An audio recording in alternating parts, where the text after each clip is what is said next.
જ્યારે પ્રતિભા થાકી જાય ત્યારે મક્કમતા અને દ્રઢ નિશ્ચય માણસને આગળ ધપાવે છે. મક્કમતા વગરના પ્રયત્નો અધૂરા અને દ્રઢ નિશ્ચય વગરની સફળતા અધૂરી. આવા સુવાક્યોને સાર્થક કરતી એક વાત મને યાદ આવે છે.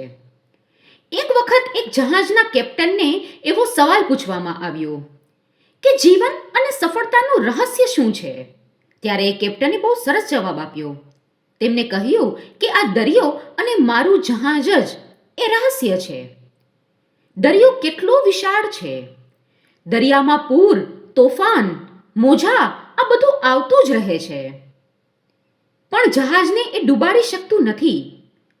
જહાજ ક્યારે ડૂબે છે એ તમને ખબર છે? જ્યારે જહાજમાં કાણું પડે ત્યારે જહાજના ડૂબવાની શરૂઆત થાય છે.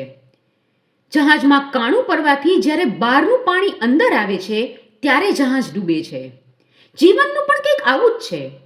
બહાર તો ઝંઝાવાતો રહેવાની જ છે, પણ આપણે એનાથી ડરવાનું નથી. એ ઝંઝાવાતને આપણે આપણી અંદર પ્રવેશ કરવા દેવાનો નથી. આપણામાં કોઈ ખામી ન રહેવી જોઈએ. તમે દરિયાની ચિંતા ન કરો, તમે તમારા જહાજનું ધ્યાન રાખો. મક્કમતા માણસને જીવતી રાખે છે. અને જે વ્યક્તિને પડકાર પ્રિય નથી એની હાર નિશ્ચિત છે. માટે જિંદગીને કહો, જિંદગીને પડકારો કે તું તારે મને સવાલ કરતી રહે. હું જવાબ આપવા તૈયાર છું, કારણ કે હું તૂટવા માટે સર્જાયો નથી. છે ને જીવનમાં ઉતારવા જેવી વાત?